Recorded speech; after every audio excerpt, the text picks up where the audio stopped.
Longlegs was touted as the best horror film of the past 25 years. The promotion had us all hyped up, and then upon its release, the crowd goes mild, leaving audiences feeling underwhelmed and disappointed. In order to understand why the movie doesn't work, we need to consider a few things. First of which being its similarities and differences to the movie The Silence of the Lambs.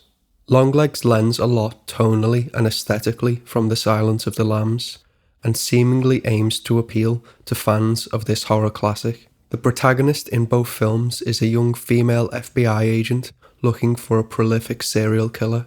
However, there's one big difference. Silence of the Lambs is based in reality as we know it, whereas Longlegs exists in the realm of the supernatural. Our protagonist seems to have psychic abilities, and ultimately, the murders in these movies are supernatural in nature, with an element of satanic magic at play. Now, this alone doesn't make the movie fall flat. The problem lies in how the story plays out and how these magic elements are revealed to us. The writer Brandon Sanderson has a lecture on YouTube where he talks about the 3 laws of magic systems when writing a story. His first law of magic systems states that an author's ability to solve problems with magic in a satisfying way is directly proportional to how well the reader understands said magic. Now let's talk on this satisfying way, because this is an important element of this. This is a greater rule than just magic. What I've realized is that all these laws are really just kind of core storytelling concepts. And this is the concept of proper foreshadowing. Proper foreshadowing leads to that moment of, I should have seen it. This is great. And it leads to a certain emotional response in a reader. And herein lies the main problem with Longlegs.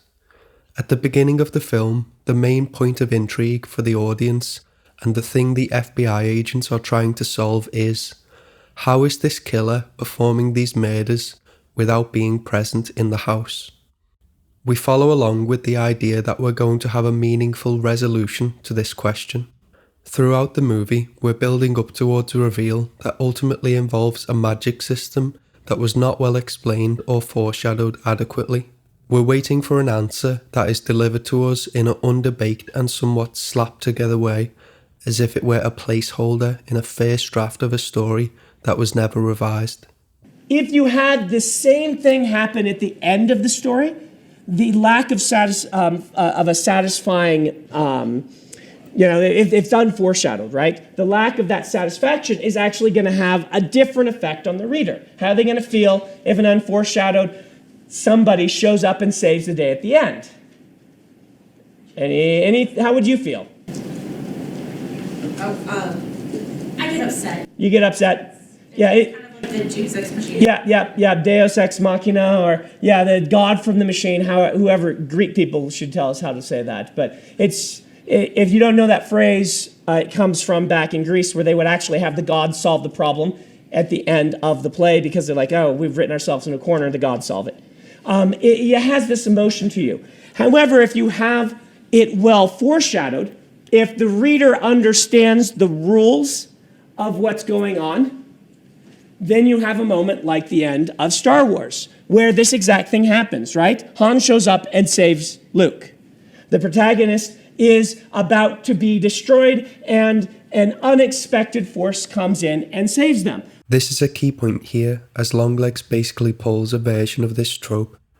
It's a Deus Ex Machina, except instead of God, at the end the reveal is that it's just devil magic, and you just have to accept that you won't get a satisfying answer to the question that's posed at the beginning when it's framed like a story grounded in reality, like Silence of the Lambs. Well, that can be a legitimate complaint about any genre. If you're writing a romance and you have not properly foreshadowed, the two characters actually hooking up at the end, you can just write, and they hooked up, the end, right? That's not satisfying. You can solve any problem with a wave of your authorial magic wand in any genre that you want to write. The goal is to decide the emotion you want to have and to explain things well. The general consensus is The third act is where the movie falls apart. And if you consider the climax of the movie for a second, there's a scene where the senior FBI agent is sitting on the couch about to murder his family. At this point in the story, we now know that there are these life-size dolls that have been delivered to each household, in which there is some sort of overwhelming supernatural force compelling him to become murderous. This scene doesn't hold any sense of cathartic understanding for the audience, as the answers we've been waiting for as to what's causing this feels empty. What's happening in his head? How is the doll exerting its influence? How does the magic work exactly? Part of the reason this doesn't work is because the movie is trying to toe the line between two different types of horror movie. There's real-world horror, like that scene in Silence of the Lambs, where a regular human man is doing the killing.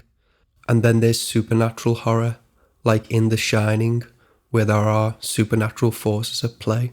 By tying the film to Silence of the Lambs so consciously, the audience has an appetite and anticipation for a certain type of story. The film veers drastically towards the latter mentioned The Shining in its execution and aesthetic that comes off as jarring and unsatisfying. When Jack Torrance snaps and tries to kill his family, it works because we've been given all of the indicators as to how and why. We've seen him slip closer and closer towards the abyss, with all the supernatural elements laid out in a way that makes it feel earned. In Longlegs, when someone snaps and becomes murderous, it feels unearned and underexplained. The film ultimately is not about getting answers. However, it starts with this very clear point of intrigue being, what's the answer? It manages to cross wires within the genre that are kept separate for good reason. In the final moments of the film, Nicolas Cage's character is smiling at the audience in a way that feels like he's played a trick on us. Like he's saying, gotcha, you thought this was going to be the best movie in 25 years. Thanks for paying for your cinema ticket. Now it may seem like I'm being too harsh on the movie here. Although it does have its flaws, it also has a lot of redeeming qualities, and you can see why there was a lot of hype around it. It's shot really well, and the suspenseful moments are executed quite well in the middle section of the film. It has great colour and great use of negative space. However, it lacks the twist at the end of the punch that was needed to make this a classic. The hype during the promotion of this movie has ultimately come back to bite it in the arse.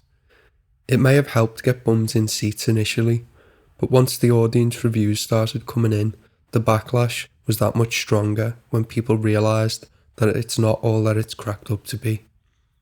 Had they released it without claiming that it's the best thing since sliced bread, maybe it would have been received more charitably.